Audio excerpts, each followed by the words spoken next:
תעתיק עוד מעשר בישראל ונחלה ענף עבודתם אשר הם עובדים את עבודת אוהל מועד. Donc la Torah vient nous dire ici que les Lévim ont le privilège d'être kaviachol entretenus par Am Israël, c'est-à-dire qu'Am Israël leur donnait le maaser. Pourquoi? Les Nahala chelef avodatam, en compensation de leur avoda, c'est-à-dire qu'ils sont kaviachol réservés au Beit HaMikdash, et je leur laisse pas la possibilité d'être mit parnès, d'aller faire leur parnassa, d'aller faire du business ou d'aller faire des affaires, rouler, je les bloque au Beit HaMikdash.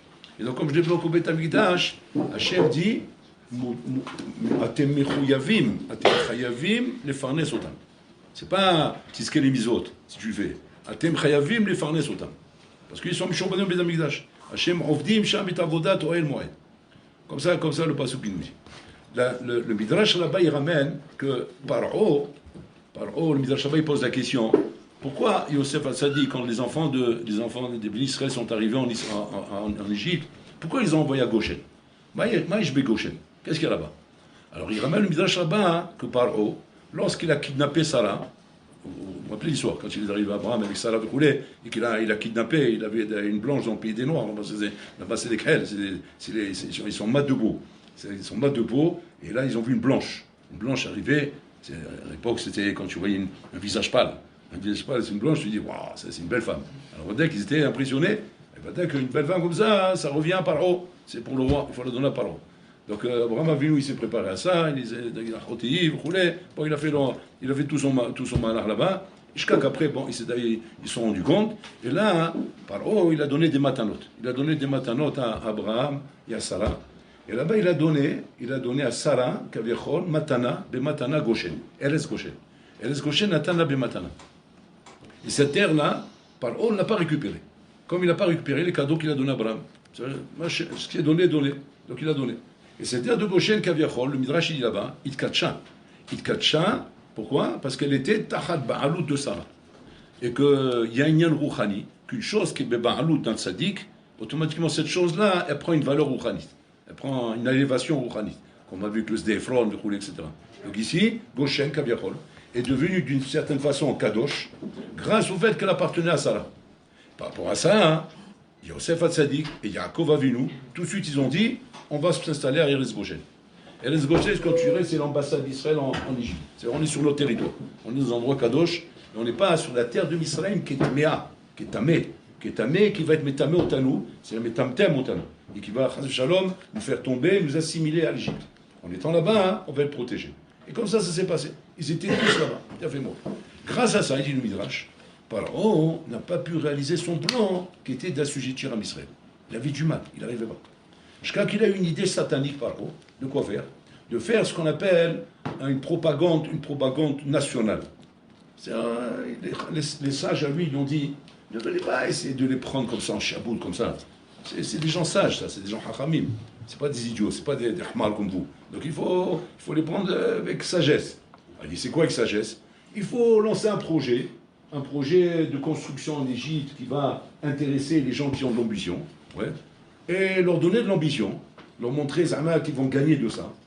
Et comme un juif, il a de l'ambition, on va pouvoir peut-être les attirer avec ça. Qu'est-ce qu'il a fait Paro, au conseil de ses conseillers? Il a fait ce qu'on appelle la brique d'or. La brique d'or, c'est-à-dire quoi? Il s'est fait un collier avec une brique en or. Ça représentait le sémel, l'emblème du projet de l'Égypte de donner, comment dire, à chaque personne qui a le privilège d'habiter en Égypte, uniquement à cela, pas à un étranger. C'est un privilège, attention. C'est un privilège pour ceux qui sont en Égypte de pouvoir être zoché, la brique d'or. Et, mis à part ça, bien sûr, il sera financé par l'Égypte en fonction du travail qu'il fournit. Un, il fournit 100 briques, tant d'argent. Un, il fournit 1000 briques, tant d'argent. C'est-à-dire, commission. Ils sont payés à la commission. Ça a plu au Béni Israël. Ça a plu, il y a le pognon, il y a de l'argent, il y a l'adro, ils ont commencé tous à sortir, il y a de l'argent à gagner, vous voulez. Azvou Eretz Goshen. Ils sont sortis de Goshen. Ils ont quitté Goshen, ils sont partis habiter en Égypte, parce qu'ils gagnaient beaucoup d'argent. Et quand ils ont vu qu'ils gagnaient beaucoup d'argent, ça commençait à leur plaire. Ils s'investissaient là-dedans. Ça a duré très longtemps, ça. Très longtemps avant le Shabout, cette histoire-là de la brique d'or. Jusqu'à tel point que tout Am Israël est sorti, sauf les Lévim. Les Lévim ne sont pas sortis là-bas. Ils sont restés là-bas, en Eretz Goshen. Ils ont dit non, nous, l'Omdim Torah, on étudie la Torah, et la Noël la Torah, Torato, Manuto, Yoshivim Velomdim. Tout le reste, le business. Ouais, ils sont partis de la Yeshiva faire des études. Ils ont le business, ouais, ça attire la langue, ça attire. Et les filles sont restées à l'Yeshiva. Voilà, ils sont restés à l'Yeshiva. Maintenant, Paro, il reçoit tout le verset conseil, il leur dit c'est bien beau ce qu'on a fait, mais qu'est-ce que j'ai gagné moi? Il y a le problème de Penifros. Ouais. Si maintenant le Penifros, il est toujours là, par rapport à un noyau qui s'appelle les Lévim, ouais, ben de là-bas il va avoir Penifros, j'ai rien gagné. Donc j'ai toujours le danger qui me guette. Comment je me suis sorti de ce danger avec votre histoire? Au contraire, là je me suis mis sur la tête maintenant de dépenser des blindes, beaucoup d'argent avec ces abrutis là qui n'arrêtent pas de faire du travail, parce que les Juifs c'est des champions pour le travail. Et de l'autre côté, on n'a pas solutionné le problème. Alors les conseillers ont dit, attends, doucement, on est racham. Maintenant on va t'expliquer ce que tu vas faire. Maintenant que tu es arrivé là, maintenant c'est un travail d'enfant maintenant. Le plus dur tu l'as fait. Le plus dur tu as réussi à le faire. Tu as réussi à les sortir de là-bas. Maintenant que tu les as sortis de là-bas et qu'il n'y a que les Lévim là-bas, c'est pas un problème, ça va être facile. Comment ça va être facile? Dites-moi. Très simple, très simple. Tu vas faire une loi à la Knesset, ouais, je sais pas où là-bas, comme quoi que nos rangs de Parnassa, et on assurera la nourriture que seulement pour ceux qui travaillent. Ceux qui ne travaillent pas, En Ezra. La même chaleur n'est plus. Voilà. Misra Dadato, tac, tac, il a coupé les vivres. On n'est plus, les gens qui ne travaillent pas. Pour vous dire, vous voyez, on vit la même chose constamment. C'est toujours le même théâtre des Guignols, avec simplement des personnages différents. Mais c'est la même chose. Donc les Lévim, là, ils ont commencé à tirer la langue. Pourquoi? Parce que là, Habib, on coupe les vivres. Et si on ne donne pas la nourriture, c'est un problème. Donc, qu'est-ce qui s'est passé? Les pays Israël, ils ont dit, un d'avoir casé, on est solidaires. Fraternité, nous sommes un peuple. Nous sommes tous des frères. On aime l'un à l'autre. Donc, qu'est-ce qu'on va faire? On va leur donner le maaser. On va donner le maaser, le couler, et voilà, et comme ça, eux, ils vont vivre, et nous, on va vivre. On gagne beaucoup, Baruch Hashem, on gagne beaucoup d'argent. Pourquoi on ne va pas aider nos frères? Donc, ils ont aidé leurs frères. Par ils se retournent vers les Chachamim encore une fois. Alors, qu'est-ce qu'on a gagné? Qu'est-ce qu'ils sont en train de faire? Maintenant, ils sont en train de leur donner à eux. Alors, moi, je nourris par là, ils vont par là-bas. Il dit, attends, doucement, on avance, on arrive, pardon. T'inquiète pas, ils vont, à un moment donné, ils vont craquer. Quoi, qu'est-ce qu'on fait? Maintenant qu'eux, ils sont pleins dans le doute du travail, tu vas faire en sorte de montrer que Pitom, il y a une pénurie, il y a des difficultés au niveau des finances du pays, et donc, ça descend. Mais maintenant, ils ne reviendront jamais en arrière. Ça, ils ont pris goût maintenant au travail, et la Torah, c'est fini, c'est plus pour eux. Ça, ils vont bosser, ils vont tirer la langue, ils vont dire, il faut travailler plus pour pouvoir gagner autant. Parce que le but, c'est de gagner autant. Alors ils vont dire, comment on fait par l'argent, ouais, l'économie, ouais, alors par ils pleurent avec eux, parce que l'économie, comment on fait?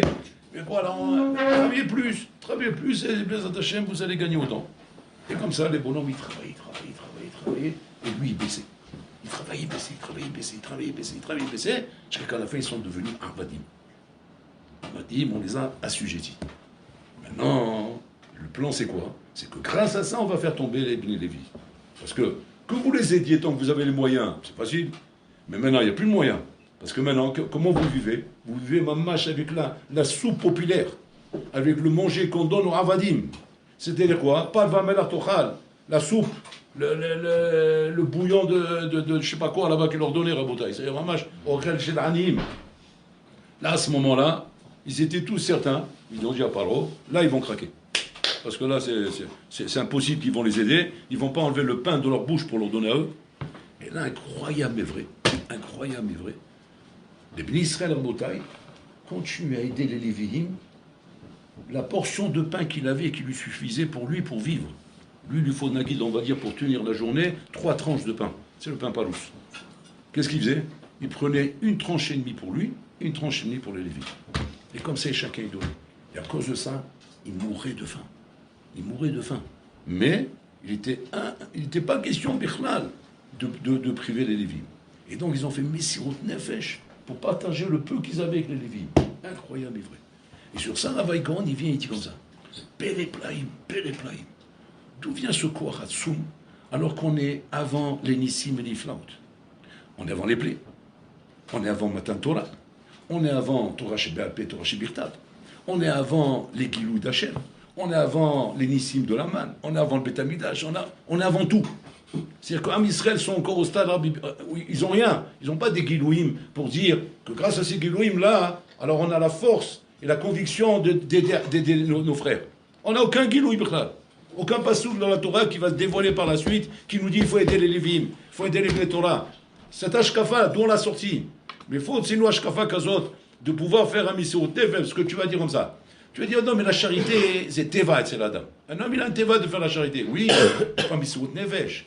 La charité, c'est une chose, mais le Missirut Nefesh, c'est autre chose. Quand un bonhomme, il voit qu'il a juste de quoi manger, et qu'il va prendre ce qu'il a besoin et donner tout le reste pour pouvoir aider des gens qui... Mais tu rigoles, quoi. On aurait dû voir au moins, dans les textes de la Torah, à un moment donné, des plaintes, comme on a vu dans le désert. Je comprends pas. Après qu'ils sont entrés dans le désert, que là-bas ils ont vu des Nissim Niflaot, ils ont vu des Gilouim Atsumim, ils sont après Matan Torah, ils sont en train de hurler, de crier, où ils sont les courgettes, où ils sont les potirons, où ils sont les pastèques, où les aubergines, où ils sont les oignons. Là on est avant Matan Torah, on est avant les Nissim Niflaot, avant les plaies, avant tout ça, il n'y a pas où ils sont. Aucune question, aucune plainte. J'ai un, j'aurai moi la moitié, toi la moitié. J'ai la moitié, moi j'aurai le quart, toi le quart. Non, ben yom.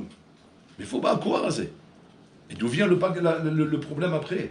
Maintenant, Rebota, il a tourné à Misod, il a mamache, comment dire, des Gilouim devant lui, à Tsoumim, Rebota, qui doivent normalement lui donner une motivation de faire encore plus que ce que tu as fait jusqu'à maintenant.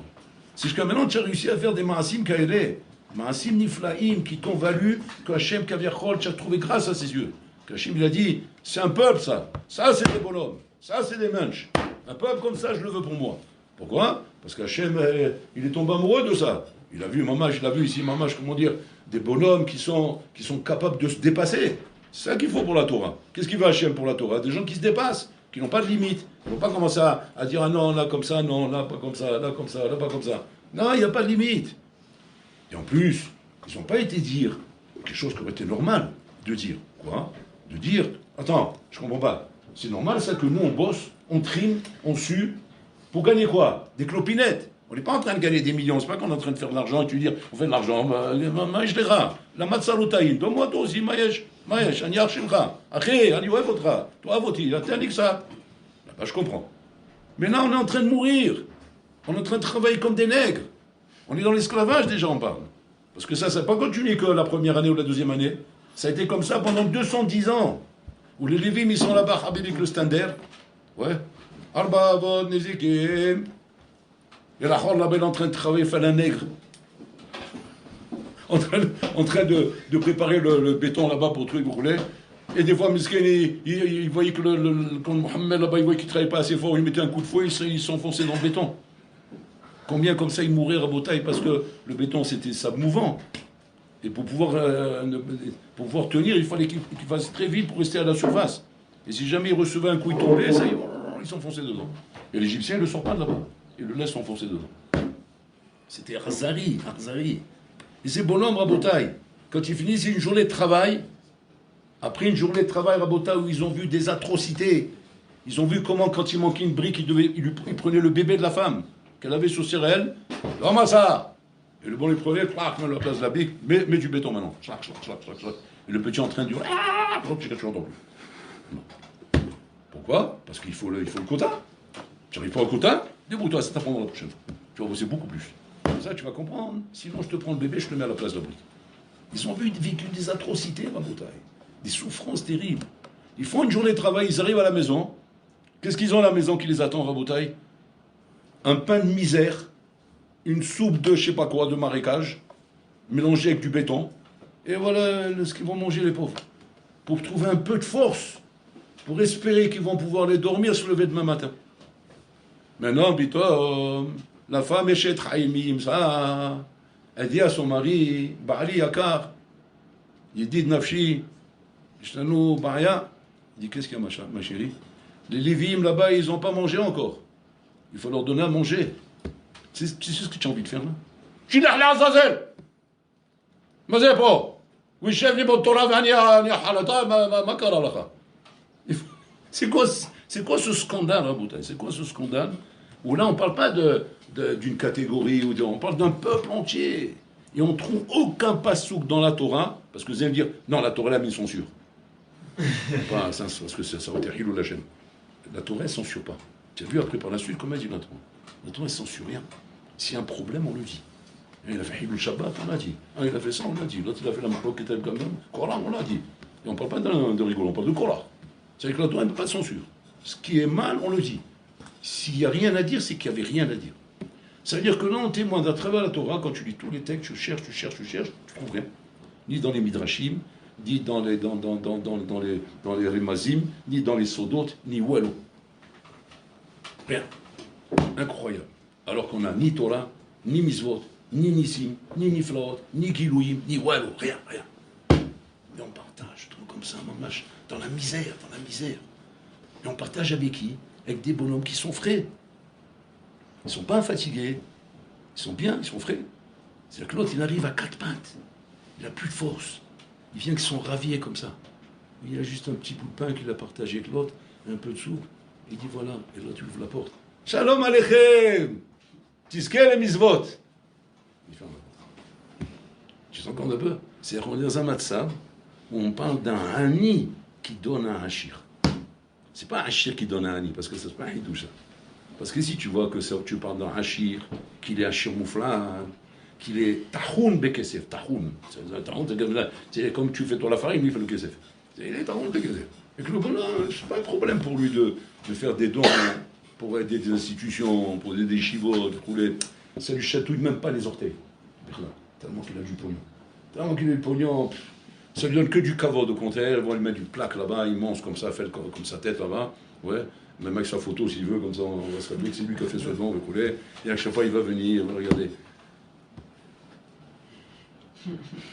Il est content. On peut avoir une deuxième comme ça.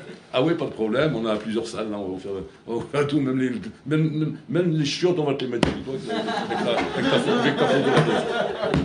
Tu veux même le papier toilette. Chaque papier toilette avec ta photo. Comme ça, chaque papier comme ça, on coupe comme ça, comme ça, chaque fois ta photo, comme ça. Comme ça, le bonhomme, il va dire, ah, ça fait plaisir. Mais j'ai investi mon argent, partout je suis. Même dans le chiotte, je suis rentré. Voilà. Et le bonhomme, il est content, qu'est-ce que tu veux. Voilà. Ça, c'est pchita, ça. Ça, c'est pas un chidouche. Pourquoi? Parce que le bonhomme, il en a. Marpatlo, c'est même pas. C'est encore, c'est lui fait même pas mal, c'est le mafrialo, c'est le maziklo, au contraire, il a que du kavod dans l'échange, il reçoit du kavod dans l'échange, du kabel kavod, et on lui aurait pas dû dire, Tchalom Lamaba, et Tzaka, et Vashrecha, et Tovla, et les honneurs qu'on lui fait, et les promesses, et les prières, et les limoudim que les talmidim étudient pour toi, c'est le chidouche. Mais là, quand tu parles d'un Ani Maroud, chez Chai Bisurim, chez Mityaser, c'est pas un Hani, Maroud, Mityaser, chez Chai Tsahar, et que le peu qu'il a, il le partage, il le donne avec toi. Ça, aflé va faire. Et que ça n'a rien, personne ne parle, personne ne ramène quoi que ce soit sur la bataille, et une choum ta'ana, l'homme est bim kloum, l'homme d'abrimazé. Et la Torah dit rien, c'est passé comme si rien n'était.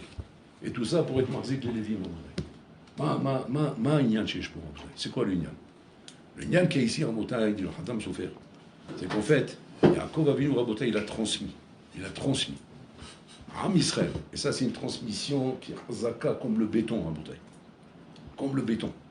Que la Torah, ça doit être, Rabotai, la chose qui doit être au sommet Rabotai, de nos inquiétudes. Am Israël doit s'inquiéter avant tout d'une chose. Chier Torah vers Am Israël. C'est la chose, c'est à bête ça. Sans ça, Am Israël ne peut pas exister. En kiyum l'Am Israël sans Torah. Sans Torah, le shayar. Maintenant, Am Israël sont conscients de ça. Que c'est pas tout le monde qui peut assurer, comment dire, une permanence avec la Torah. Parce que la Torah, il faut une permanence. Ouais, pas tout le monde est capable de ça. Mais c'est clair et net qu'il faut une permanence. C'est clair et net qu'il faut des gens qui soient capables de porter cette Torah jour et nuit, yomam valayla. Des gens qui vont être massour, comme moi je vais être massour dans ma gashmiout, toi tu dois être massour dans ta rouhaniout. Et ça, c'est comme ça qu'un Israélien. Ça, c'est le chinour que Yaakov a venu, il a transmis à ses enfants, et que chaque enfant a transmis à leurs enfants. C'est-à-dire qu'on parle dans un contexte ici, où les papas vont dormir chez eux à la maison le soir. Quand les enfants, ils voyaient comment la maman prenait, comme ça, avec la soupe, elle enlevait de la quantité de soupe qu'on avait besoin pour nous. Et que l'enfant disait à la maman, maman, j'ai faim encore. Il n'y a plus mon fils. Et ça, c'est pour les Lévites. Et que l'enfant devait accepter ça. Mais grâce à quoi il acceptait? Grâce à ce que les parents transmettaient à leur enfant. Et qui leur expliquaient que ça, c'est la survie de l'âme Israël. S'il n'y a pas ça, on est mort. On ne mourra pas du mortier. On ne mourra pas des briques. On ne mourra pas de l'esclavage. De ça, on ne mourra pas. Mais de la Torah qu'il n'y a pas, de ça, on mourra. C'est-à-dire que l'enfant grandissait à Botaï avec une ashkafa, où la Torah, c'est le summum de tout. S'il n'y a pas de kémar, meurt. Il met Torah en kémar. Il met Torah en kémar, il met Torah tamout. Tamout. Et s'il y a du kémar, tant mieux pour toi. Bien malgré, tamout. À quoi ça sert d'avoir du kémar, Bichlat Shabbat Torah? Et ça, c'était comme ça, mamash, enraciné dans leur crâne, la bouteille. Mais vous vous rendez compte? C'est pas un enracinement, que tu as fait ici à un homme qui a des fortunes ou un riche. Que lui, de toute façon, l'homme azizoto, c'est l'homme afrialo, au contraire, c'est même à son honneur d'aider des Torah. Là, on parle d'un enracinement dans un matzav où le bonhomme al-piteva, c'est impossible. Donc ça veut dire que regardez un petit peu, de là on apprend Hiddush Atsum, dit Adam Sofer. Ça nous montre ici, Rabotai, l'obligation que nous avons, Be'ezrat Hashem, lorsque nous serons papas, de ce qu'on doit transmettre à nos enfants concernant l'importance de la Torah. Bébé, on est à des années-lumière d'avoir compris ici le chiour des choses. Parce que là, on te donne un chiour, là. C'est quoi le chiour? Je leur dis que c'est important d'étudier la Torah. Les enfants, il faut bien que tu donnes ta Torah, faire des bonnes notes. Non, on ne parle pas de ça. Non, on ne parle pas de ça. Parce que ton enfant, il travaille bien à l'école, ça c'est. Même s'il était chez les laïcs, à l'école Jechiloni, il devrait travailler bien. Ça n'a rien à voir avec ça, ça c'est l'équilibre. C'est l'équilibre de l'être humain. Donc on ne parle pas de ça maintenant. On parle ici à Botaï d'un moussag acher. Que si jamais, Haz Shalom, toi tu as conçu un foyer juif, et dans ton foyer juif, tu transmets de la yadout. Il a fait. Quel yadout tu transmets? C'est ça la question. Alors tu dis, Shabbat Kodesh, le Damcho, le Kela, la Bocha, l'Inyanim. On est que Shabbat. Voilà, ça c'est Shabbat. Et les fêtes? Les fêtes c'est à Laesh. On fait Shkabab. On fait saucisse Strasbourg.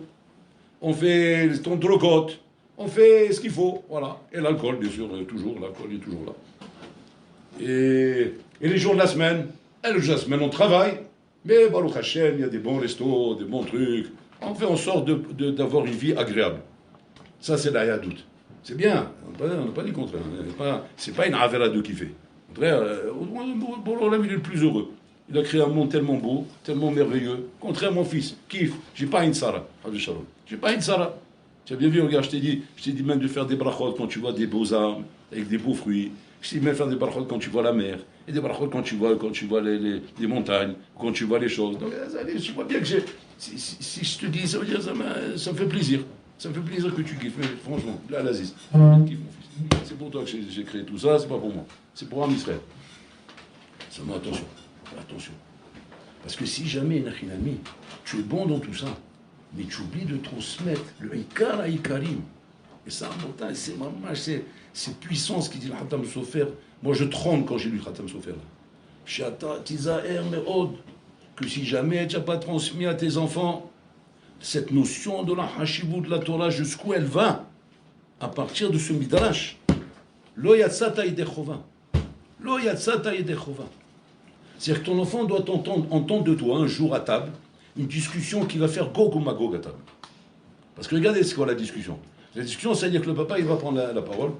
Cha, c'est le papa qui parle. Donc, il y a tous qui écoutent, qu'est-ce qu'il va dire? Je vous explique, mes enfants. La Torah, je vais vous montrer jusqu'où ça va. Bon, oui, c'est rachou la Torah. Oui, on sait, papa, la Torah, c'est bon. Non, écoutez bien. Même si demain, papa, il n'a même plus la parnassa, on n'a plus de quoi manger, et qu'on mange comme des misérables. Comme des misérables. Chas shalom, papa, quoi, on peut devenir pauvre? Tout est possible dans la vie, mes enfants. On ne sait pas ce qui peut arriver. Chas shalom, que Dieu préserve, qu'Hachem donne toujours la parnassa à papa, mais on peut arriver à la pauvreté. Alors il dit quoi? Comme l'Avrichim là-bas. Voilà, comme l'Avrichim, même pire que. Arriver à la pauvreté, qu'on n'a plus de quoi manger à la maison.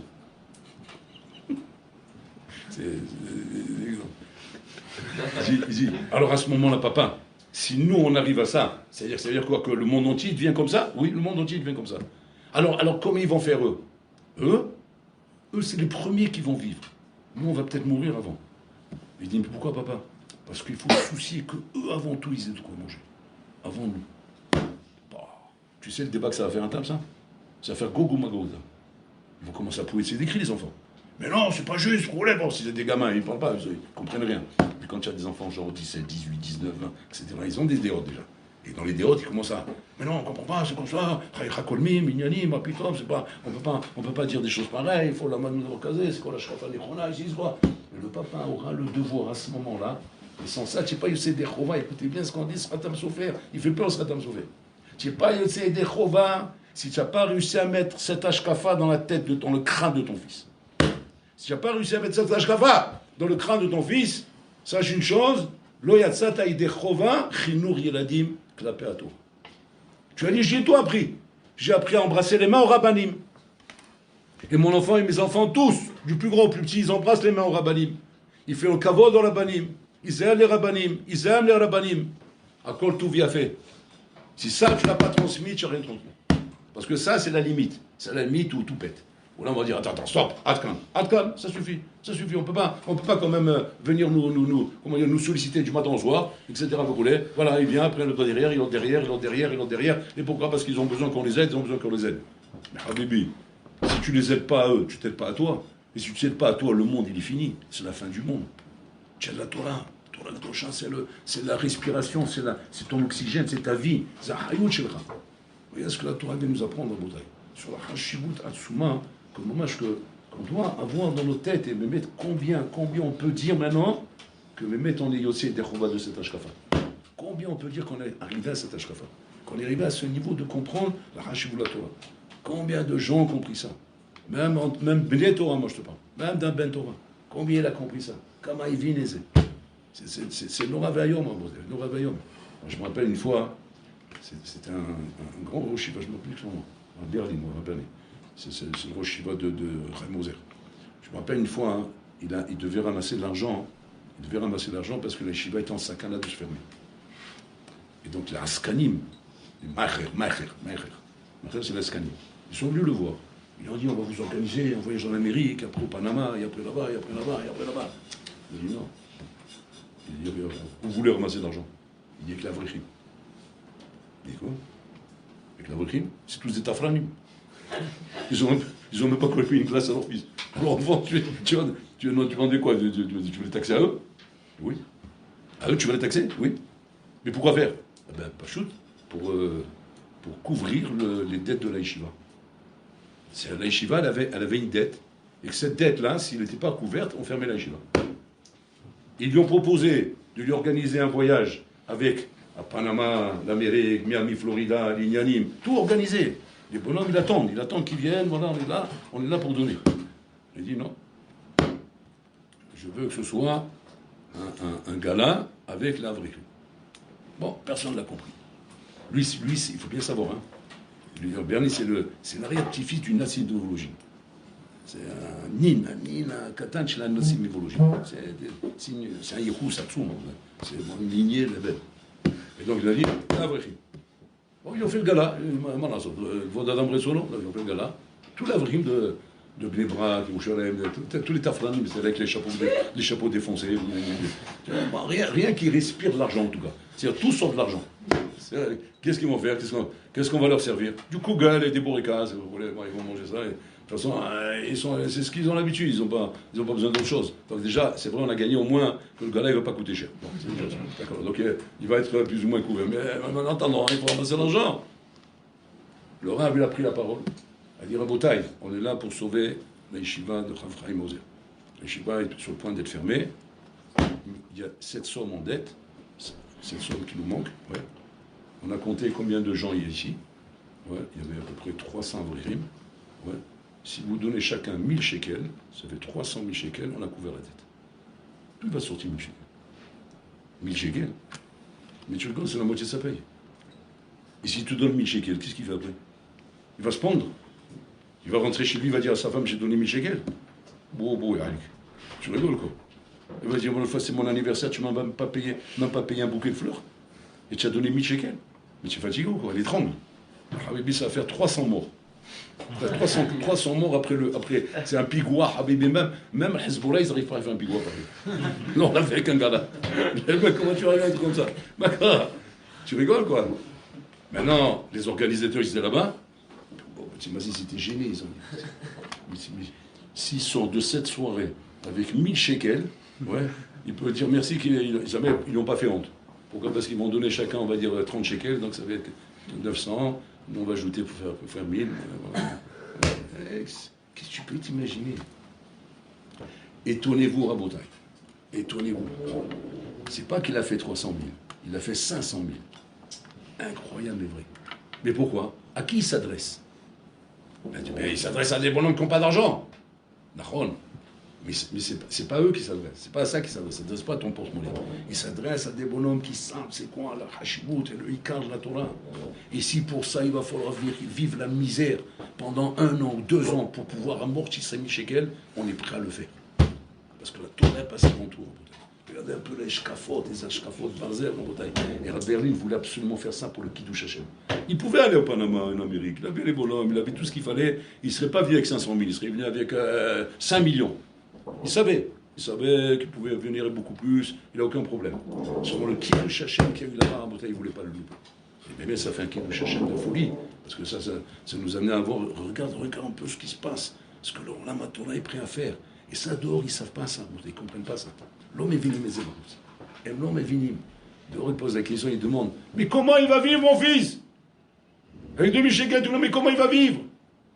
Je dis, si c'est ça la question, il n'y a pas de réponse. C'est ça la question, il n'y a pas de réponse. Non, on ne va pas mentir. Haram, c'est péché de mentir. On ne va pas dire, mais non, on vit avec 2000, c'est pas un problème. Arrête. Voilà, c'est Rilou la chaîne. Parce qu'après, il va s'en compte, il va voir que tu as mis ton en plus. D'accord, on va en bataille. Seulement ce que dehors ils ne savent pas en bataille, c'est, comment dire, la solidarité et l'entraide et la vira qu'il y a dans l'Olam Torah. Comment l'Olam Torah est chatoé avec la chénie, et chan marzik et la chénie en bataille. C'est connu ça.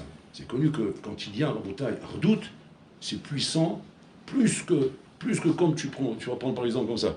Tu vas prendre par exemple des allumettes. Des allumettes. Une allumette, tu la casses facilement. Tu en mets 2, c'est plus dur à casser. Tu en mets 3, encore plus dur. Tu en mets comme ça 50, tu n'arrives plus à casser. Ça vient de l'acier. Comme si tu veux casser de l'acier. Alors que c'est quoi? Ça raconte, c'est des allumettes. Comment j'arrive pas à les casser? Boulot chez Orlam, c'est de la folie. Chaque allumette, je le casse en rigolant, je le casse. Et là, je n'arrive pas à casser. Et c'est pourquoi? Parce qu'il y a un doute. Alors que tu vas prendre dehors des trucs qui sont les chaora, chacun en bataille, comment dire, en matière solide. Mais la baya, c'est chacun pour soi. Chacun pour soi. Je peux le casser. Je peux le tordre, je peux l'abîmer. Mais ici, ni le tordre, ni le casser, ni voilà. Pourquoi? Parce qu'il y a un doute en bataille. Et c'est ça la puissance, c'est ce qu'on nous apprend ici. Que quand tu dois transmettre maintenant la hashibut de la Torah à tes enfants, tu dois leur amener ce midrash et leur expliquer comment Am Israël, Rabotai, ont compris la hashibut de la Torah. Rabbi Shimon Bar Yochai dit dans le Zohar, c'est Bisroutze, quand je voulais donner la Torah à Am Israël. Parce que quand je voulais, il a vu ici le Bisrout Nefesh Hatzum de Am Israël pour la Torah. Combien ce potentiel-là, Rabotai, il a garanti. La garantie pour Hachem, que la Torah ne sera jamais abandonnée. Elle ne sera jamais abandonnée pour l'argent et pour le business ou pour les problèmes les plus graves qu'il peut y avoir. Rien ne peut abandonner la Torah. Ici, en Israël, Rabotai, une fois le Stapler, il avait dit, parce que quelqu'un lui dit, le Stapler, il a dit, je ne comprends pas, il faut quand même être cohérent dans ce pays. Hein, sans l'armée, sans ça, sans l'État, sans les trucs roulés. Comment le Olam Torah aurait pu tenir? Franchement, hein, comment vous voulez? Comme ça, c'est pas d'y rentrer chez Stapler. Je ne sais pas comment il a eu le courage de rentrer chez Stapler. Stapler, il était mal écrasé quand il entendait des ch'touillottes. Des ch'touillottes, il pouvait hurler. Il hurlait comme un lion. Il hurlait. Je me dis, bon, il va le tuer. Il va le tuer. Comment il vous attrape? Le Stapler, il a dit, qu'est-ce que tu crois qu'on a besoin de tout ça? Il dit, quittez tous le pays. Quittez tous le pays. Et c'est ce qui pourra arriver à la fin. Vous allez tous quitter le pays. Nous, on sera ici encore dans le pays. On sera ici, en train de vivre dans ce pays, avec la solidarité qu'on a un pour l'autre, on pourra continuer à vivre. C'est-à-dire qu'il leur a montré que la Torah n'a pas besoin de personne. Elle n'a besoin de rien.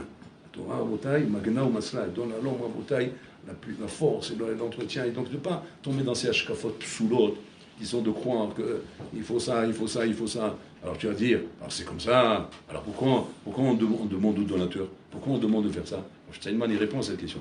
Les akot et Am Israël, les akot otam, c'est pour leur donner le srout. Le srout veut dire qu'ils ont une part au moins dans cette tour-là. Parce que sinon, même ça, ils n'auraient pas. Et pas le pshat de dire, ouais, heureusement que tu es là. Un millionnaire, heureusement que tu es là. Heureusement que tu es là. C'est bisayon la Torah de faire ça. Bisayon la Torah. Le problème, tu dois lui montrer. Ashrecha shenatata. Aval ashrai shanipo. Parce que sans moi, tu es mort. Sans moi, tu vaux zéro. Corniche, Efes. Et ça, c'est la chose qu'il faut inculquer aux hommes. Ne pas comprendre que tu es en train de faire une tova à quelqu'un, tu es en train de faire des chum d'avar. Une fois, Rav Steinman, parce qu'à un moment donné, ils ont baissé l'aide du Misra d'Adatot. Vous vous rendez compte un peu? C'est-à-dire qu'ils donnaient pour chaque homme qui tue la Torah en Israël, ils sont arrivés à donner 150 shekels par mois. Bisayon de la Torah. Bisayon. Et ils étaient en train d'être choqués à un moment donné. On continue, on baisse encore ou on enlève. C'est un idon à la Knesset. De quoi on parle? 150 shekels tous les mois. Mohamed, qui étudie là-bas en université, ouais, il reçoit une milga, ouais, de 50 000 shekels pour payer ses études. Maintenant, on parle de 150 shekels par mois, qui fait combien par an? On dit quoi? Genre 1500, 2000 shekels, 3000 shekels. Ouais. On parle de ça. Ah, ils sont donner l'ordre immédiatement qu'on refuse de recevoir cette aide. C'est bizarre une Torah. Pour eux, c'était pas Chut qui va dire oui. Il va dire arrête, c'est bizarre une Torah. Je dis un d'avoir cassé.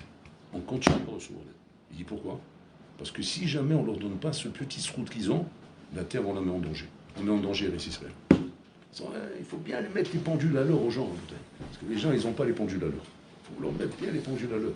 Que Vadaï, que Rabotaï, c'est Srout, la Torah, c'est Srout, le Kaim Torah, la Srout, il faut la Torah. Ashram, celui qui a ce Srout, Rabotaï, comme les Israël ici, qui donnait le petit pain qu'ils avaient. Alors, quand le Shekel, si tu peux donner beaucoup plus, rouler que tu dois être, maman, celui qui va, comment dire, mais donner un maximum pour aider l'Olam Torah, parce que c'est avec ça que le monde y tient. Besrout Zer, Olam Kayam.